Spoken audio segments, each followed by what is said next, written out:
Pues como ha dicho Álvaro, soy Pablo Rodríguez Belenguer, soy estudiante de doctorado e investigador asociado en el grupo de farmacoinformática de la Universidad de Pompeu Fabra, cuyo líder del equipo, el team leader, es el doctor Manuel Pastor Maeso. Y bueno, pues voy a hacer una pequeña explicación de cómo el Machine Learning está revolucionando el campo del Drug Discovery. Perdona que lo diga en inglés, pero hay palabras que en español quedan un poco mal, entonces mejor así.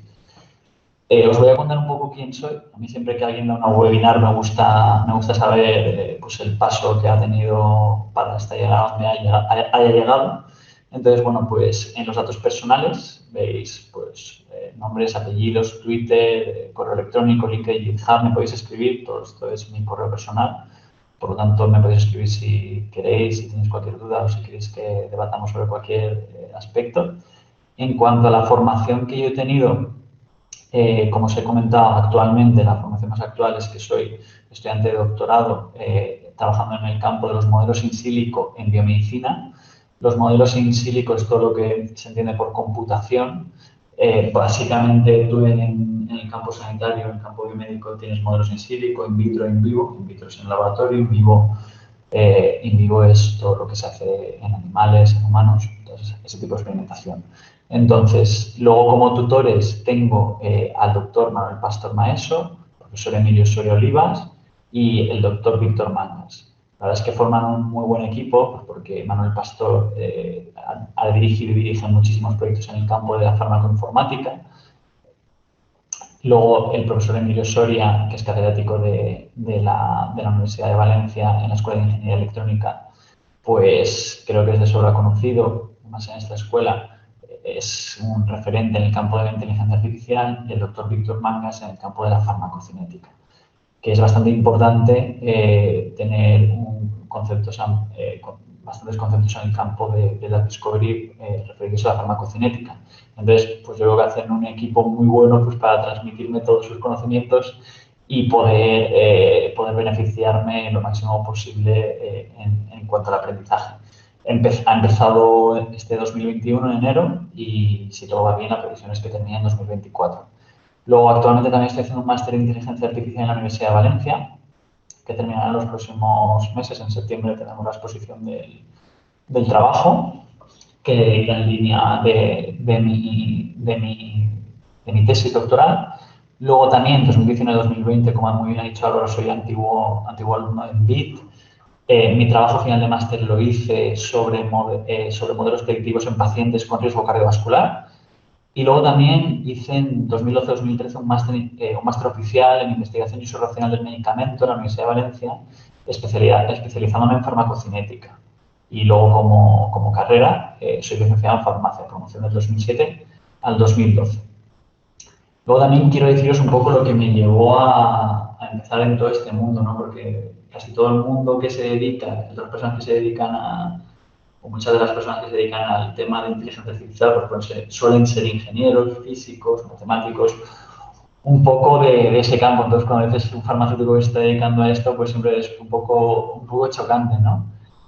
Pues básicamente yo estaba en 2017 o 2018, no me acuerdo bien, en una sesión, cuando trabajaba en Janssen, en una sesión en un hotel que se organizaba para pues lo típico de que dices estadístico para no estadísticos, inteligencia artificial, bueno, pues un poco para, entre medio de las sesiones de los médicos, pues hay veces que se hacen ese tipo de sesiones para enriquecer un poco más las jornadas. Entonces, pues venía la sesión de inteligencia artificial. Yo la verdad es que no tenía ni idea en aquel momento de la inteligencia artificial. No sabía ni que existía un modelo de XGBoost, ni máquinas de vector soporte, ni nada que se pareciera. Y la verdad es que cuando lo empecé a escuchar, no paré luego después de la sesión de buscar información durante los siguientes meses. Lo que pasa es que toda la formación que veía era en Madrid o Barcelona, yo resido en Valencia, entonces pues, siempre me da un poco más de pereza desplazarte los fines de semana.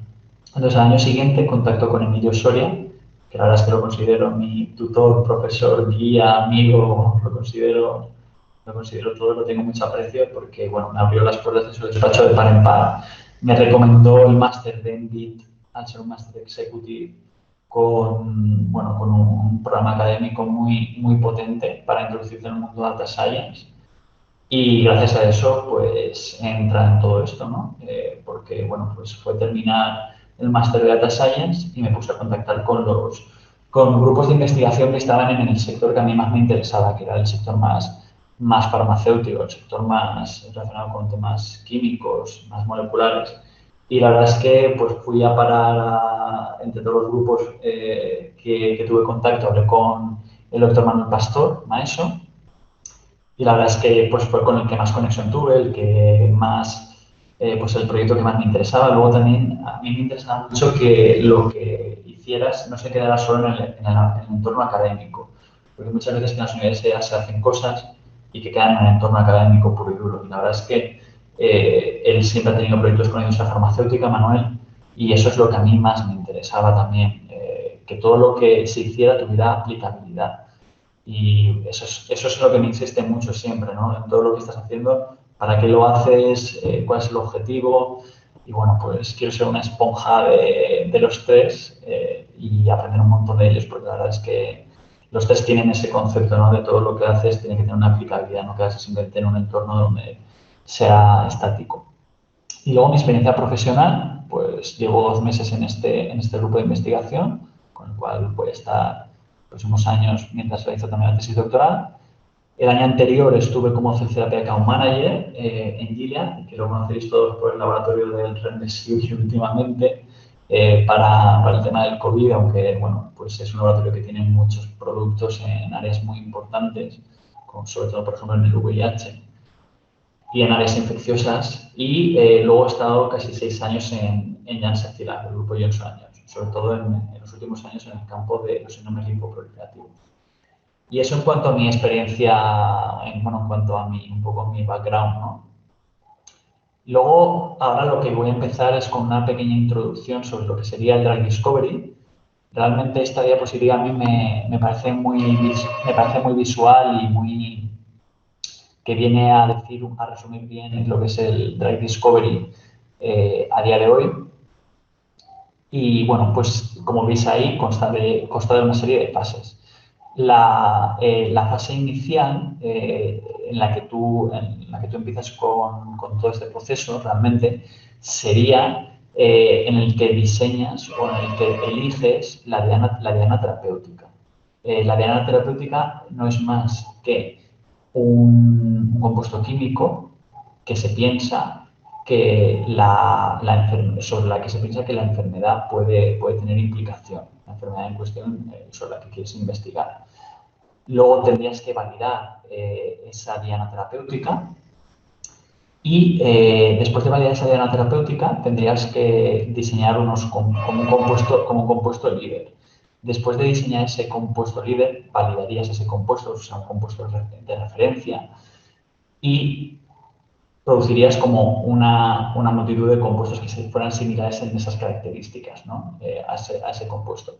¿Y dónde se englobaría, por ejemplo, el marco Data Science? El marco, por ejemplo, que últimamente estoy leyendo bastante también sobre este campo, pues se englobaría aquí, en la parte de los modelos generativos y aprendizaje por refuerzo.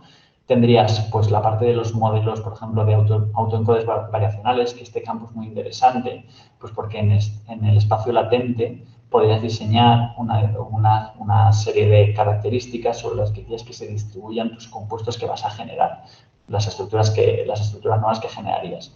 Pues, por ejemplo, imaginaos, las moléculas tienen que tener un peso molecular no más alto de, pues imaginaros, de 300, una solubilidad pues, por debajo de 3. Pues una serie de características que hagan que las moléculas sean menos tóxicas, ¿vale? Y luego también tienes los modelos generativos. Esto es muy interesante y básicamente tienes al final pues como dos redes. Una parte que genera compuestos y una parte que las discrimina. Es decir, están en una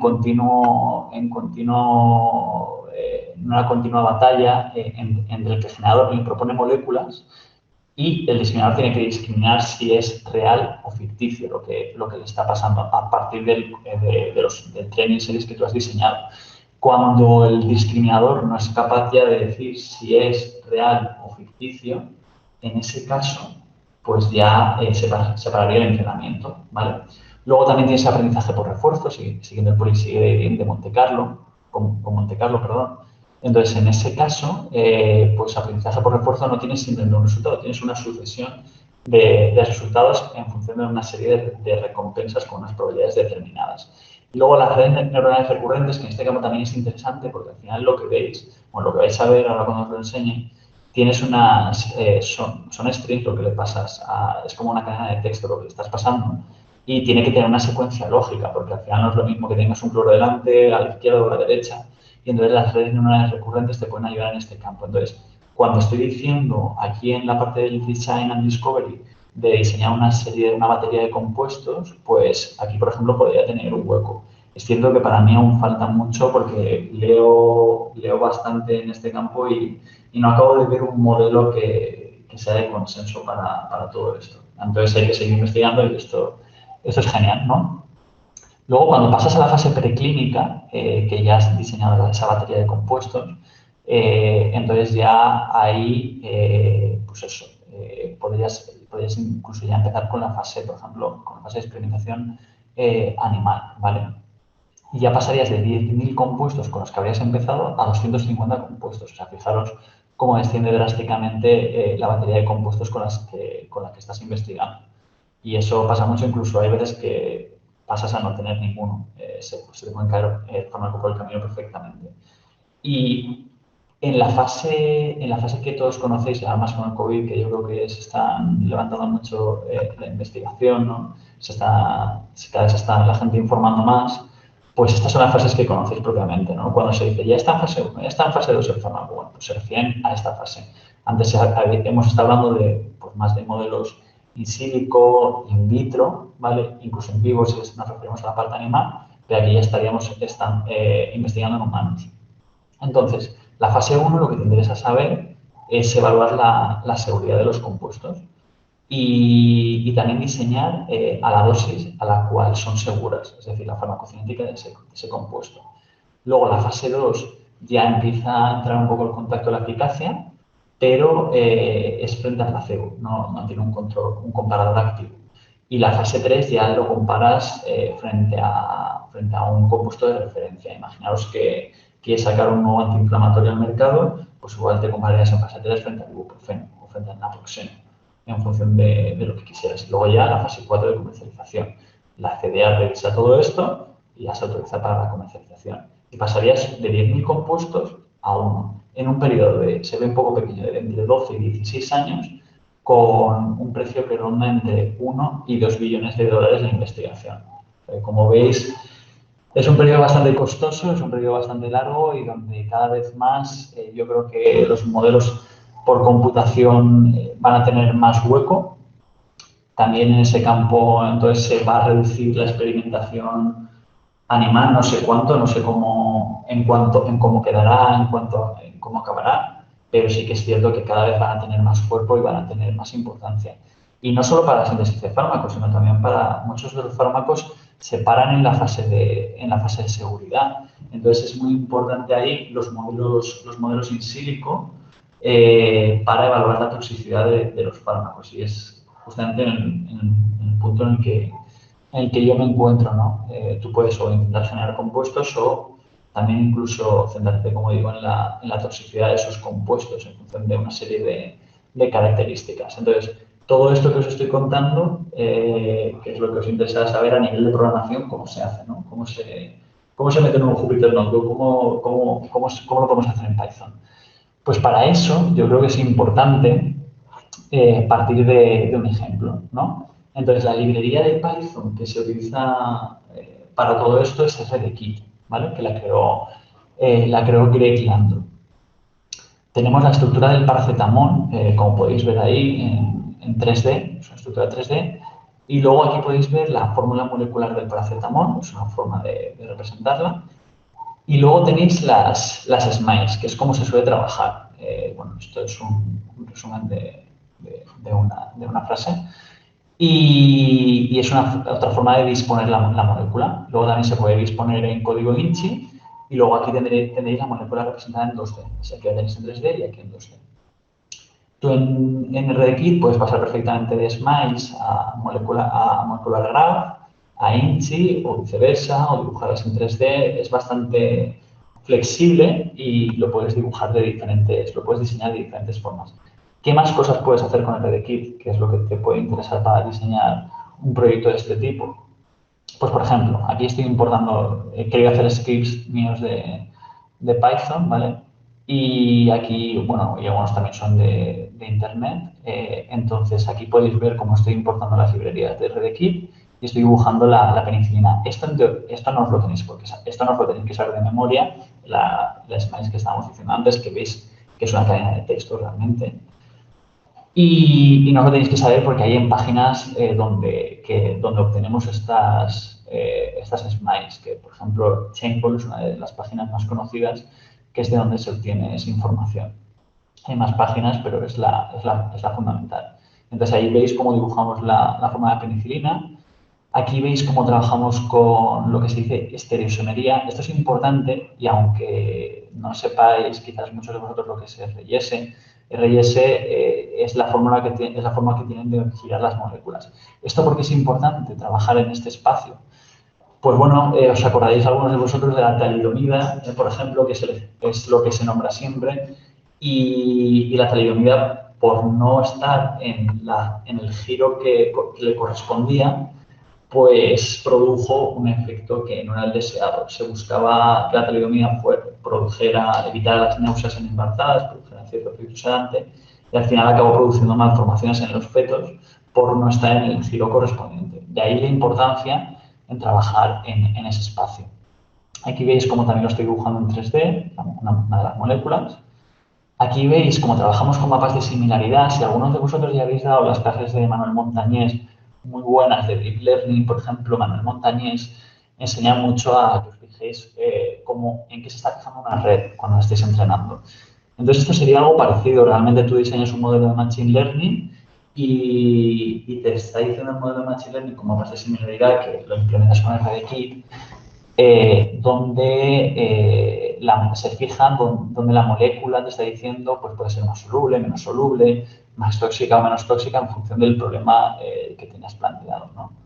Luego aquí veis un script interactivo que he hecho con Bokeh, que lo he hecho, estoy viendo estoy haciendo un análisis PCA y cada punto es una molécula y bueno, lo hice el otro día y por eso lo quería poner porque quedaba chulo. Luego aquí también veis cómo estoy mapeando, estoy haciendo una búsqueda subestructural. Esto puede ser interesante, pues imaginaos que decimos que esta es la parte que produce toxicidad. Pues quiero saber dentro de un dataset qué moléculas contienen esa parte. O quiero hacerlo por grupos funcionales. Pues bueno, pues puede ser interesante para ese tipo. Luego también, antes hemos hablado del diseño de fármacos, pues también se pueden hacer reacciones químicas. Entonces es otra de las partes. Como veis, se pueden hacer muchísimas partes se puede trabajar con un montón de cosas en RDKit y bueno, he querido poner un resumen para que lo veáis y para que sepáis algo básico para un caso de uso que os voy a presentar ahora. Entonces, yo os voy a presentar un ejemplo de trabajo de Machine Learning y Deep Learning que he realizado con un dataset que en concreto producía irritación, eran moléculas que producían o que no producían irritación ocular. Una de las partes fundamentales del preprocesado y del análisis exploratorio de datos en este campo, sobre todo, es fijarte en las estructuras químicas. Es en lo que me incide muchísimo mi jefe siempre, Manuel, que te fijes siempre en las estructuras que tienen sentido o no. Porque igual puedes haber llegado a obtener el mejor modelo de Machine Learning y que digas, pero si no tiene las métricas estas, no sirven para predecir nada realmente, ¿no? Y es que igual realmente los datos que tienes de partida no están bien construidos o tienes muchos compuestos organometálicos, no te sirve de nada o RDKit no procesa una serie de estructuras. Entonces, esa es la parte del procesado y del análisis exploratorio de datos más importante. Entonces, bien, hay un programa que se llama Data Warrior, que está muy chulo, donde ahora os pondré una foto que sacaron, que ahí es donde puedes hacer un análisis exploratorio inicial y ver las estructuras. Luego, además, RDKit te saca un montón de descriptores. En este caso, en concreto, lo hice en Colab y no sé si era por la versión, pero me sacó 115, saca muchos más. Cuando hablo de descriptores, me refiero a que, por ejemplo, te puede dar el peso molecular de las moléculas, la solubilidad, te puede sacar también los mostradores de electrones, aceptores, bueno, te puede dar un montón de características. Y en cuanto a preprocesado, pues haces lo mismo que para cualquier programa de data science realmente. Pues haces análisis PCA, haces detección de outliers también, lo puedes hacer por, no sé, por la regla intercuartílica, lo puedes hacer analizando el skewness de las variables. Haces básicamente lo mismo que para cualquier proyecto. Lo mismo, pero la parte más fundamental, como digo, es la de fijarte en las moléculas.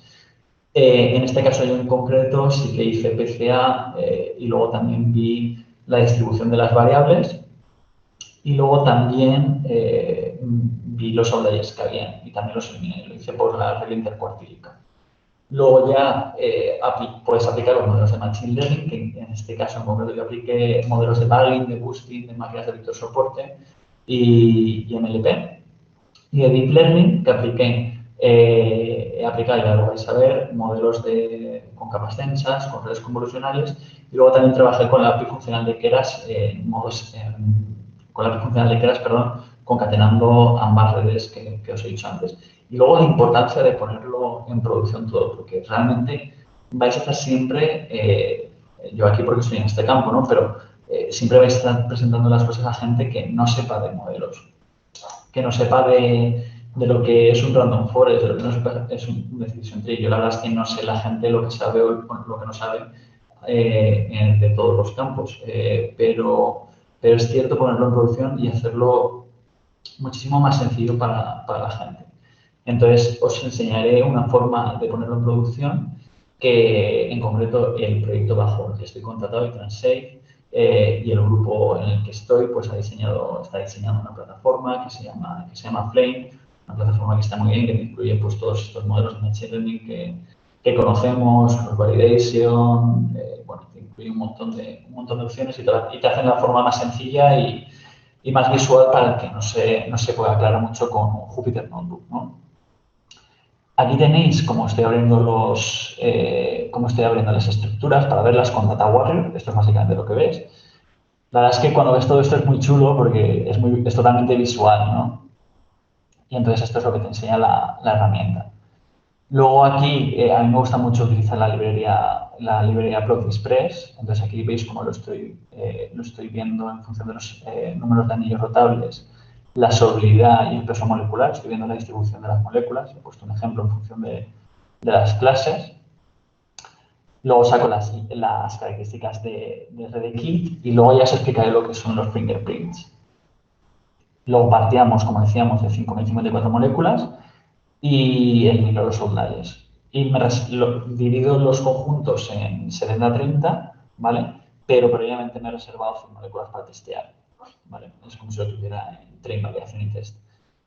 Y bueno, no sé qué iba a agobiar con una tabla poniendo todas las métricas de curva ROC, Precision Recall, Accuracy, F1 Score, coeficiente de correlación de Matthews. No sé qué iba a agobiar con esas cosas, simplemente os he puesto el mejor modelo de todos los que he probado sobre las 100 moléculas que he testeado. Que en concreto ha sido un XGBoost. Aquí veis los true positive, los true negative, los falsos negativos y los falsos positivos. Es un modelo bastante bueno que te saca predicciones bastante buenas, como podéis ver. Y la curva ROC, que también es de 0,97, por lo tanto es bastante buena. Que bueno, viendo la matriz de confusión ya se entendía, ¿no? que iba a ser así. Entonces, bueno, aquí tenemos un modelo que predice bastante bien si las moléculas van a producir hidratación ocular o no. Ahora os quiero explicar lo que os he dicho antes de mapas de similaridad, porque es muy visual. Partimos de esta molécula, ¿vale? Como veis, bueno, esto lo he sacado también de mis librerías de Python, y entonces parto de esta molécula. Todo lo he hecho con este ejemplo para seguir en consonancia. No sé si habéis dado ya proceso de lenguaje natural. Si no, creo que estaréis más o menos ahí, por si alguien lo entiende más o menos, pues tú imaginabas que partimos, como os he dicho, de esta molécula y entonces, básicamente, lo que tenéis que hacer es tokenizarla, es decir, partirla en cachitos, ¿vale? Entonces, la partimos en cachitos, no he sacado todos los cachos de la molécula porque si no sería sería muy grande. Entonces, una vez los partes, ves que cada número que he puesto antes se corresponde con una parte de la molécula. Pues, por ejemplo, esta parte de aquí, esta parte de aquí, luego tienes esta parte de aquí, ¿vale? Pues vas sacándote toda la combinación de todos los cachos de la molécula, es decir, la estás tokenizando, ¿vale? Como cuando tienes procesado de lenguaje natural, sacas la segmentación, es decir, sacas, imagínate, una frase y entonces esa frase, pues, imagínate, Pablo está haciendo una explicación, ¿no? Pablo está haciendo, pues, las vas sacando, las vas tokenizando. Y tú dirás, pero esto cómo lo pasas a un modelo de Machine Learning o de Deep Learning, cómo puedes emplear esto para un modelo de predictivo. Pues realmente lo que te interesa saber es dónde tienes molécula y dónde no la tienes. Donde no la tienes es un 0 y donde la tienes es un 1. Y eso lo puedes representar matricialmente, ¿vale? Os lo he puesto tal cual como veis, un NumPy array, donde los unos representan el cachito de la molécula, ¿vale? Es decir, el token de cada token, ¿vale? Hay 21 en total, porque hay 21 cachitos para esta molécula. Entonces, esto ya lo puedes pasar a un modelo de Machine Learning perfectamente, o de Deep Learning también. Entonces, en este caso, yo he aplicado un modelo de Random Forest para ver los mapas de similaridad y que me dijera para esta molécula cuál es la parte que se supone que aplicaría la toxicidad. También es cierto que tu modelo va a ser, o sea, tu mapa de similaridad va a ser mejor en cuanto mejor prediga el modelo, ¿vale? Entonces, como veis aquí, en mapas de similaridad dentro de RDKit hay una opción para pasarle como un mapa de calor y entonces para que te lo saque en rojo y azul. En rojo es la parte que te está afectando. Entonces te estaría diciendo que sería esta parte. Entonces, para la gente que no entienda mucho en este campo, pues tú le puedes hacer, y eso está implementado en Flame, donde lo ha hecho el grupo, pues podrías decirle que se fijara en esa parte y los expertos en toxicología perfectamente, entonces ahí podrían decir, pues sí, tiene sentido que sea esta parte, o no, no tiene sentido, vamos a reevaluar, vamos a hacer cosas. De ahí la importancia de poner en producción todas estas cosas, todas estas herramientas que os estoy comentando, ¿vale?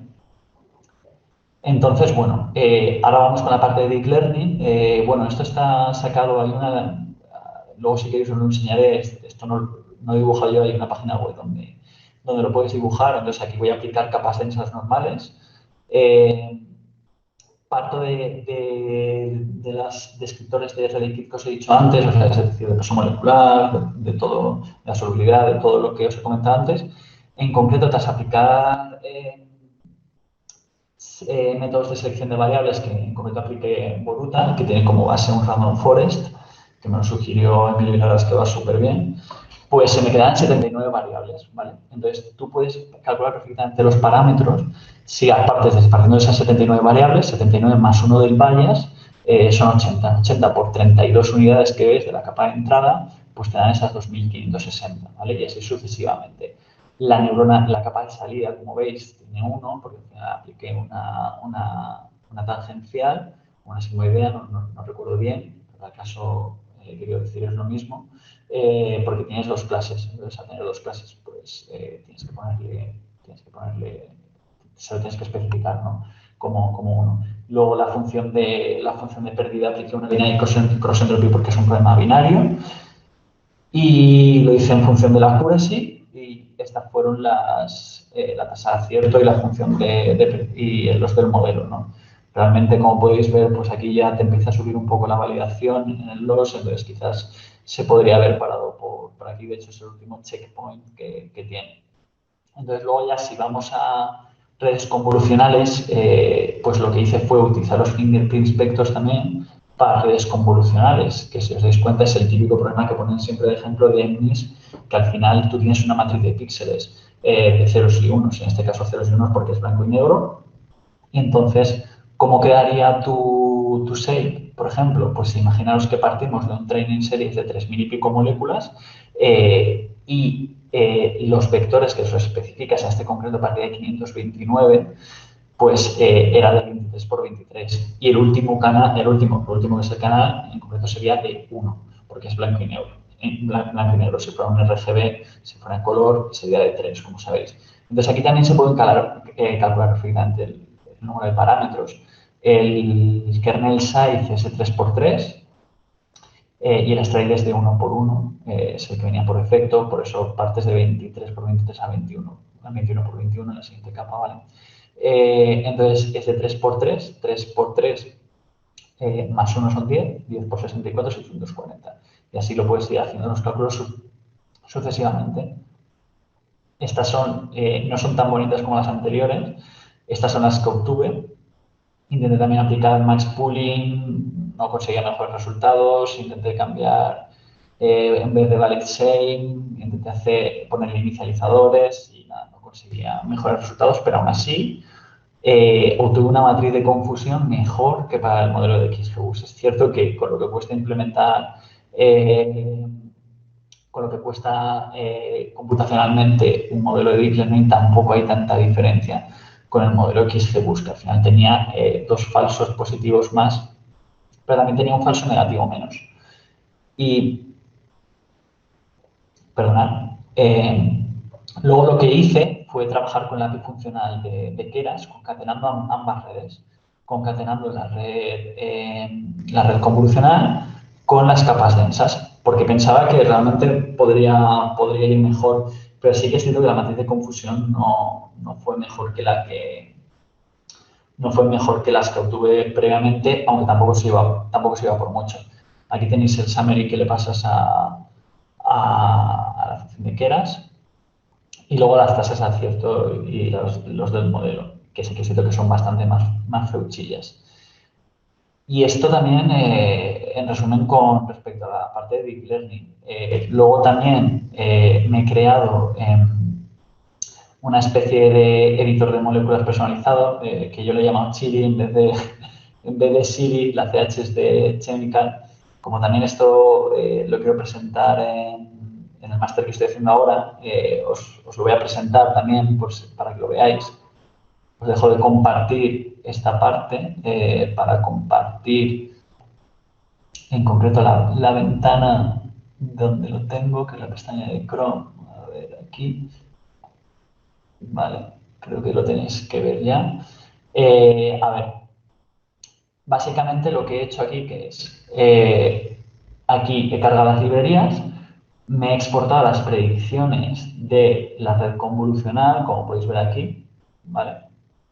Me he creado una función para dibujarlas en 3D y, bueno, me lo he representado en un data frame, donde tienes aquí las predicciones de la red convolucional, las smiles, para saber identificar qué molécula es cuál, y luego también he querido ver dónde falla el modelo. Si os acordáis, habían 4 falsos positivos y 3 falsos negativos. Entonces, corresponde con estas 7 moléculas, ¿vale?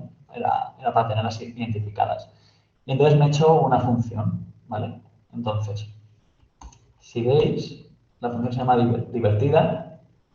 Entonces, espérate, que no sé si lo veis, lo voy a ampliar así para que lo veáis mejor. Entonces empieza diciendo Chiri, ¿vale? Oli, soy tu editor de moléculas, Chiri, y te las voy a dibujar si tú quieres. Además, te diré si producen irritación ocular o no. ¿Cómo te llamas? Bueno, te digo que me llamo Pablo. Esto, como os lo he dicho, lo voy a presentar para un trabajo, entonces por eso sale lo del tribunal. Entonces, esto es para forzarles a que me pongan un 10, porque sí o sí quiero un 10. Entonces, si imaginaros que me dicen que no me ponen un 10, pues le saca un minion burlón. Entonces, vamos a ver qué pasa si dicen que sí que me dan un 10, que es lo que espero que me den. Entonces, introduce tu smiles. Vale, pues si queréis vamos a pasarle una de las smiles que falla para no sesgar al acierto, ¿vale? Podríamos dibujar cualquiera.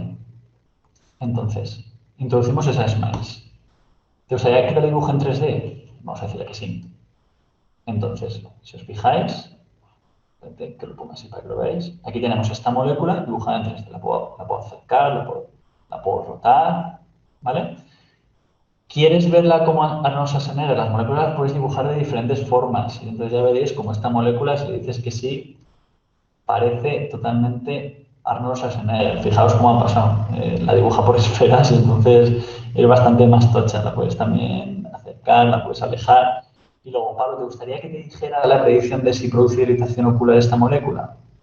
Vamos a decirle que sí. ¿Vale? ¿Qué nos dice? Creo que no produce irritación ocular.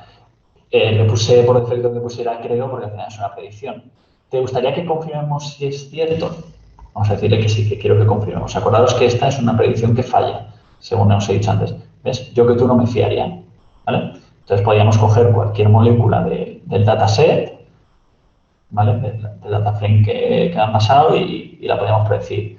También lo podría haber hecho con un predict y entonces pasarle cualquier tipo de molécula haciendo las conversiones oportunas, ¿vale? Entonces, bueno, paro de compartir esto y voy a compartiros ahora otra vez la presentación. Aquí está. Vale.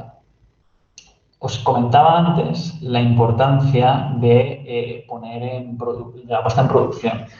Aquí podéis ver, y comparto también el GitHub de la aplicación de Flame, que realmente es de código abierto.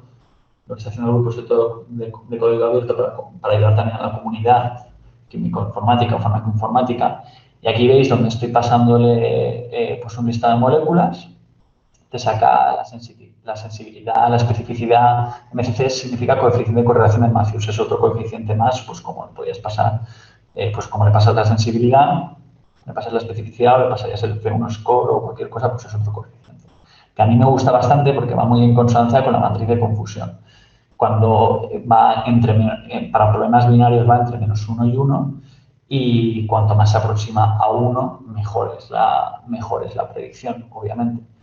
Y bueno, luego esto no os lo explico porque habría que entrar en más debate, ¿vale? Porque también se ha realizado análisis conformacional para ver que está todo dentro de un intervalo de confianza determinado, pero no entro en eso en detalle, que eso sería para otra webinar.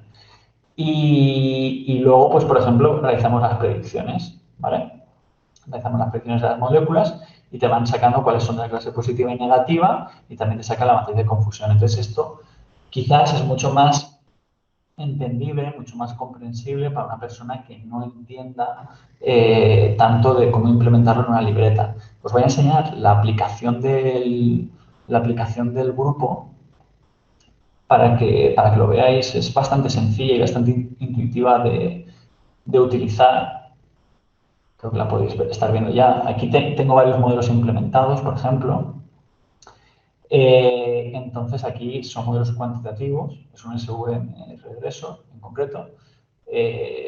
Podríamos irnos, bueno, esto es un modelo en Seinborn, pero parte de un modelo de clasificación, ¿vale?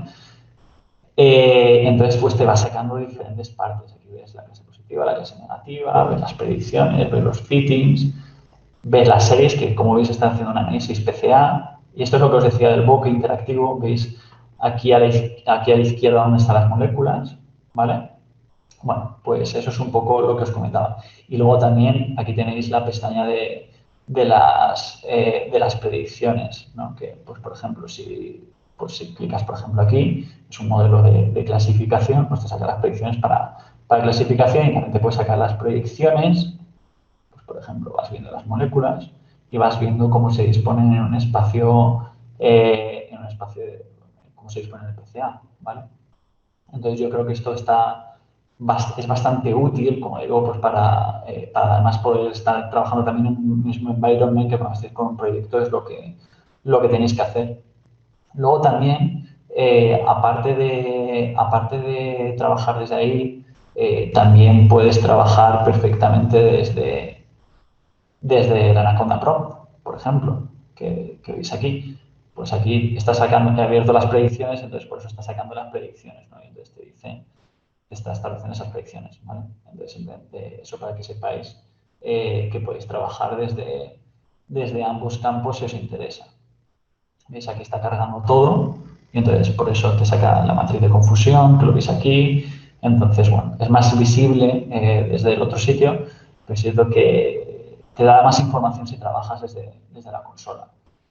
Entonces, esto va a ser súper importante, trabajéis donde trabajéis. Voy a seguir compartiendo la presentación. Trabajéis donde trabajéis, transformar todo lo que sabéis a un idioma comprensible para la gente que no entienda tanto y que igual solo sepa que existe un random forest, pero que no tenga por qué saber programarlo. Entonces, y en resumen, esto sería para mí las conclusiones de todo esto que hemos estado hablando. El preprocesado en Drug Discovery se centra mucho más en buscar el sentido de las moléculas, sus enlaces, los tipos y características. Eso es lo más importante, porque si las moléculas no tienen sentido, no tiene sentido que tú continúes con el proyecto, o pues tendrías que hacer un small curation para poder continuar. Luego, los algoritmos de Machine Learning empleados para este caso, para este ejemplo que hemos visto, tienen métricas muy similares a los de Deep Learning. Luego, el Deep Learning en Drug Discovery está empezando a ser muy prometedor y podría reproducir mejor la explicabilidad por la flexibilidad de sus modelos, pero pese a ello, el principal problema es el overfitting, porque trabajamos con Small Data y luego yo siempre pienso que hay que aprender divirtiéndose. De ahí también la aplicación Chiri y el chatbot que os enseñaba antes. Aquí tenéis una red convolucional con el diagrama que propone AlexNet. Y para finalizar, daros las gracias por estar aquí, que os lo he dicho antes y bueno, creo que cada día hay más presentaciones online en esta nueva era, COVID o post-COVID o como quiera que se llame, y daros las gracias de verdad. Aquí, esta foto, no sé si lo habréis dado ya o estáis en ello, mis compis sí que del máster que se han apuntado a esta webinar sí que lo sabrán. Concretamente estoy haciendo Neural Steel Transfer, que es una red de Deep Learning, y estoy juntando dos fotografías para hacer esta imagen. De hecho, si salgo de aquí, que la tenían oculto, son estas dos.